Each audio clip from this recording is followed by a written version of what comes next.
दोस्तों, आजकल के इस फास्ट जीवन में हम कुछ इस तरह भटक जाते हैं कि हम किसी एक चीज पर फोकस नहीं कर पाते। सोशल मीडिया नोटिफिकेशन से हम आसानी से भटक जाते हैं। हम किसी भी काम को बड़े ही उत्साह के साथ शुरू तो कर देते हैं, लेकिन किसी नई और चमकदार चीज के आकर्षण में उस काम को तुरंत छोड़ देते हैं। गौतम बुद्ध की इस कहानी के जरिए आइए जानते हैं कि हम इस समस्या का हल कैसे निकालें। बहुत समय पहले की बात है। किसी गांव में एक सम्राट था। उस सम्राट के पास सब कुछ था। बेशुमार दौलत थी, अच्छी प्रजा थी जो उसका ख्याल रखती थी, उसके आदेशों का पालन किया करती थी, और वह भी अपनी प्रजा का खूब ध्यान रखा करता था। उन्हें कभी किसी चीज की कोई कमी महसूस नहीं होने देता था।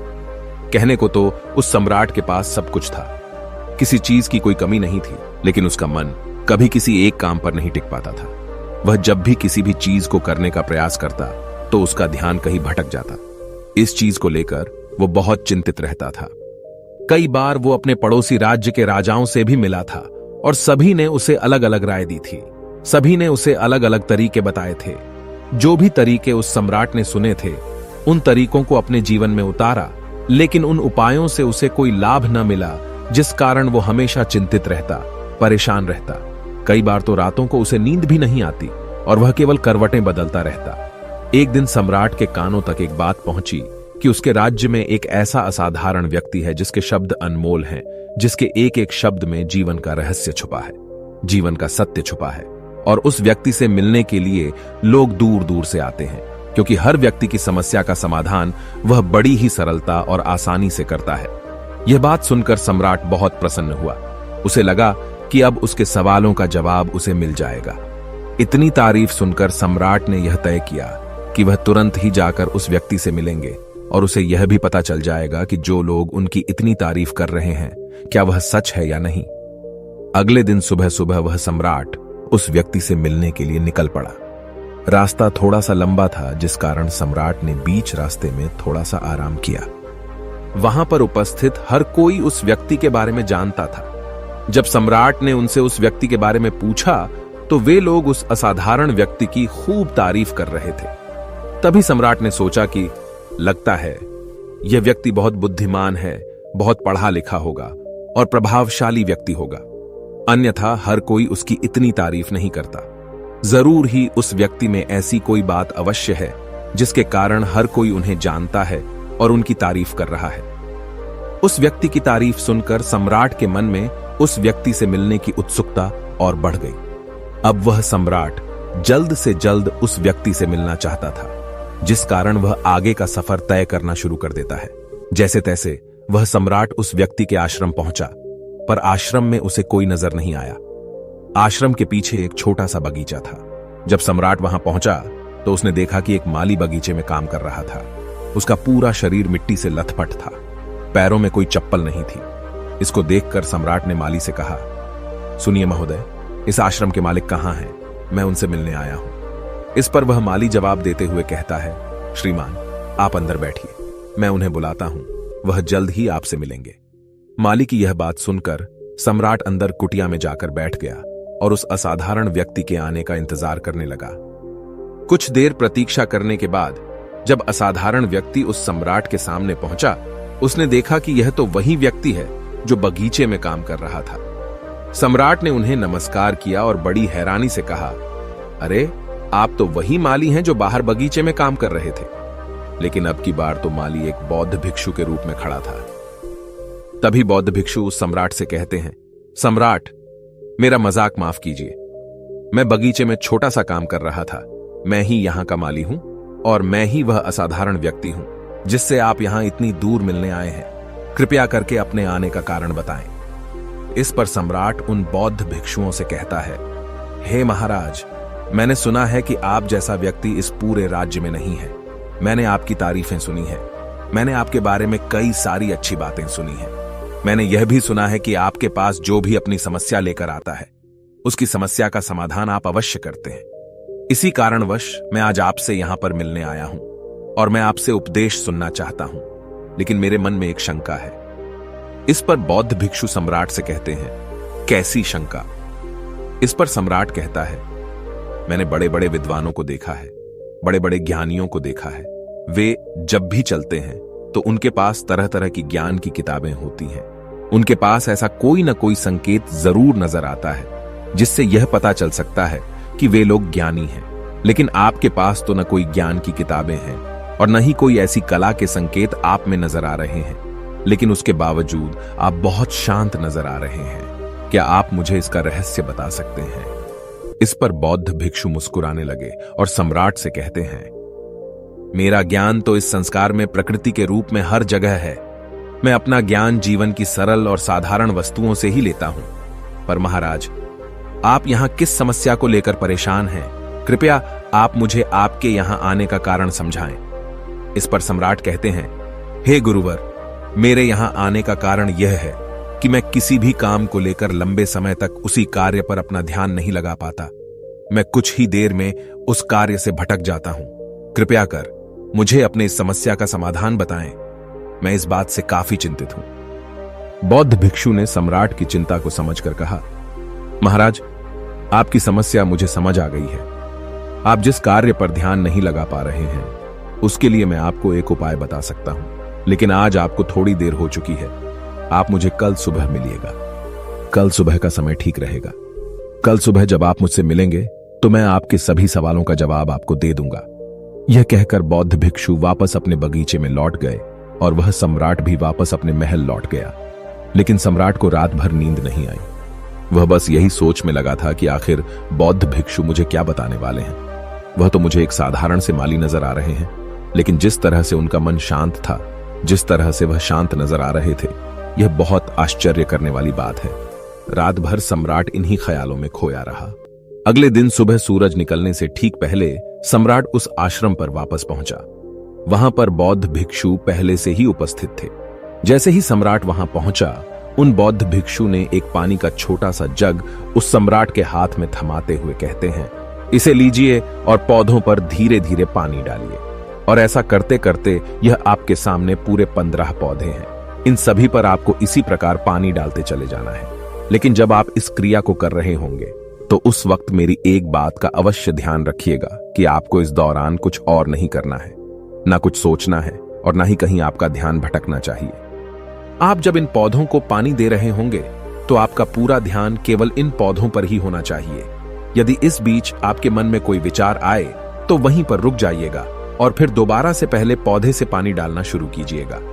और जब आप मेरी बात मानकर ठीक इसी प्रकार इन सभी 15 पौधों को पानी दे देंगे, तब आप मेरे पास आइएगा और मैं आपके सभी सवालों का जवाब आपको दे दूंगा। उस सम्राट ने आज तक ऐसा कोई काम नहीं किया था और सम्राट को यह काम बहुत छोटा सा लग रहा था। सम्राट पहली बार ऐसा कोई काम करने जा रहा था। उस पानी के जग से पहले पौधे पर बड़ी ध्यानपूर्वक पानी दिया और फिर दूसरे पौधे की ओर आगे बढ़ा। दूसरे पौधे पर भी उसने बड़े ध्यानपूर्वक पानी दिया। फिर उसने तीसरे पौधे पर पानी देना शुरू किया ही था कि उसके मन में तरह तरह के विचार उत्पन्न होने लगे। उसे अपने महल का बगीचा याद आने लगा, जहां पर तरह तरह के फूल थे, तरह तरह के पौधे लगे हुए थे। तभी अचानक उस सम्राट को उन बौद्ध भिक्षुओं की बात याद आ गई। यदि मन में कोई भी विचार उत्पन्न हो तो उसे फिर से पहले पौधे से पानी देना शुरू करना होगा। तुरंत ही पहले पौधे के पास वापस पहुंचा और उसने फिर से पहले पौधे को पानी दिया। दूसरे पौधे को उसने फिर से ध्यानपूर्वक पानी दिया। जैसे ही वह तीसरे पौधे पर पहुंचा, उसके मन में फिर से कई तरह के विचार उत्पन्न होने लगे। अब की बार यह सोच रहा था, पता नहीं मेरे बिना मेरे साम्राज्य में क्या हो रहा होगा। और अब की बार सम्राट को बहुत क्रोध आने लगा। उसने सोचा कि आखिर में यह छोटा सा कार्य क्यों नहीं कर पा रहा हूं। वह तुरंत ही फिर से पहले पौधे के पास पहुंचा। उसने अब की बार बड़ी ध्यानपूर्वक पहले पौधे को पानी दिया, दूसरे पौधे को भी बड़े ध्यानपूर्वक पानी दिया। ऐसे करते करते अब की बार सम्राट करीबन 5 पौधों में बहुत ही ध्यानपूर्वक पानी दे चुका था। लेकिन अब की बार जैसे ही उसने छठे पौधे पर पानी देना शुरू किया, उस पानी को देखकर सम्राट के मन में नदी के विचार उत्पन्न होने लगे और सम्राट अब बहुत परेशान हो चुका था।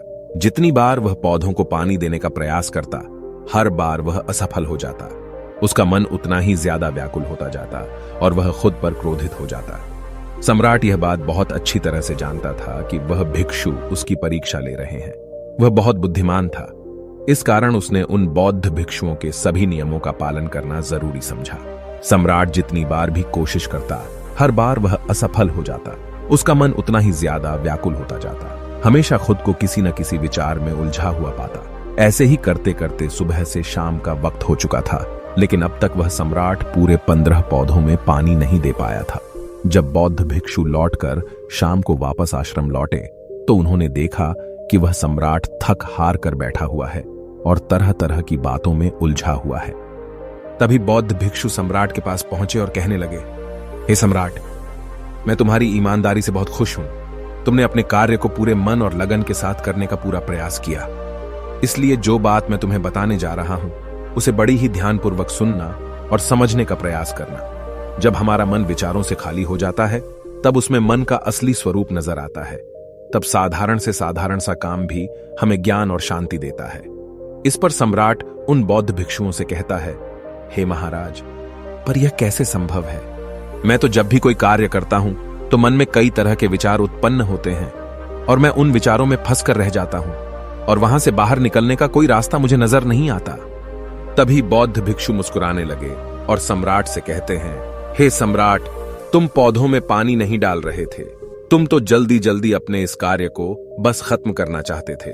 तुम्हारे मन में तो यह विचार उत्पन्न हो रहा था कि तुम जल्दी से जल्दी इन 15 पौधों में पानी दे दो और उसके बाद तुम मुझसे मिल सको, मुझसे अपने प्रश्नों का उत्तर जान सको।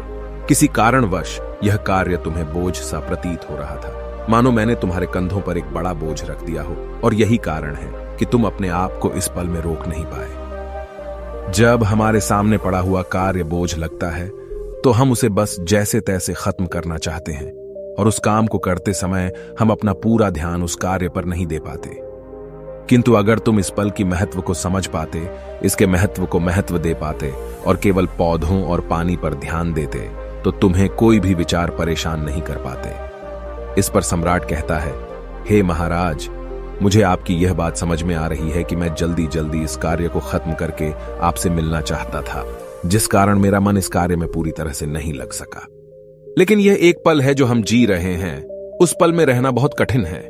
क्या मुझे इसके लिए कोई तपस्या या तप करना पड़ेगा?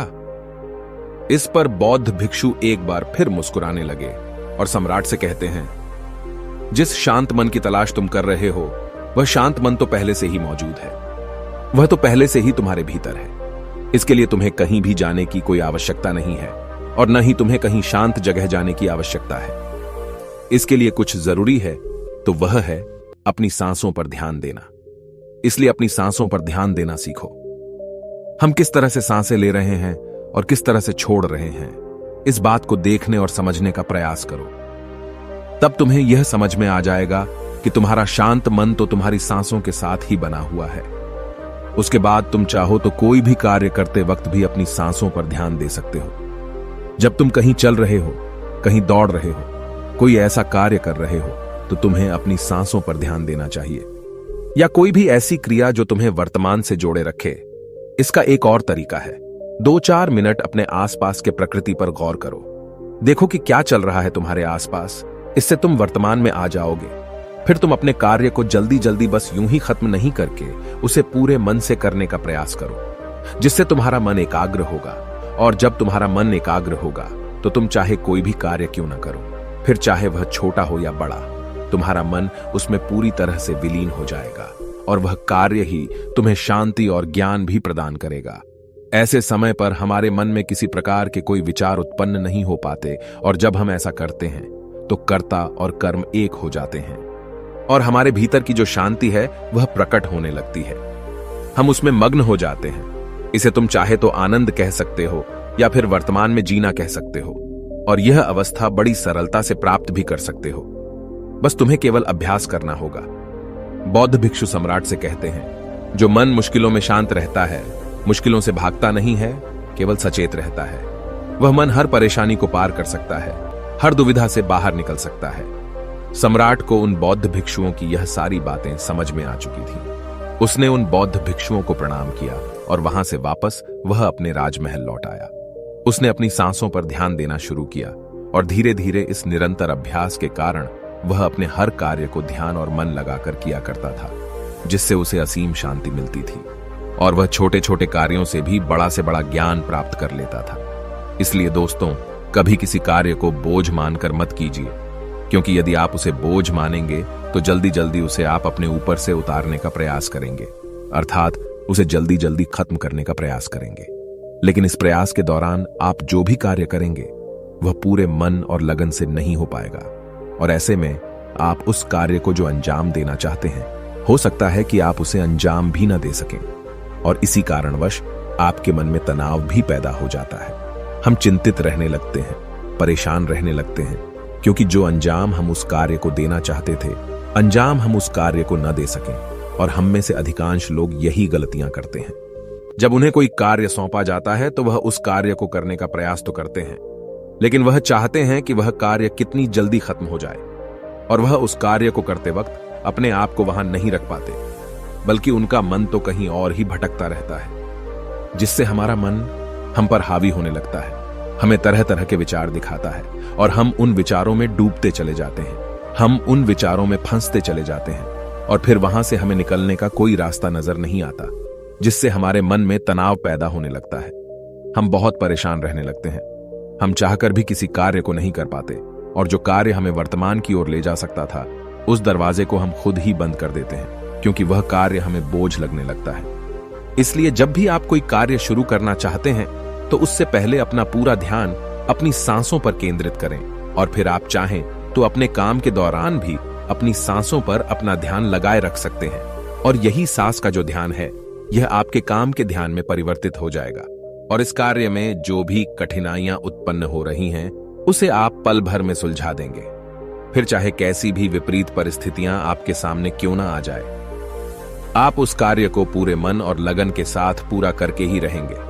दोस्तों, उम्मीद है कि आपने आज के इस वीडियो से जरूर कुछ न कुछ सीखा होगा, तो इस वीडियो को अपने दोस्तों के साथ शेयर करना ना भूलें। और अगर आप ऐसी ही गौतम बुद्ध की कहानियों को लिखित रूप में पसंद करते हैं तो बोधि इंस्पायर्ड की मेंबरशिप ज्वाइन करिए। हम ऐसी कहानियां अपने मेंबर्स को रिटन फॉर्मेट में देते हैं।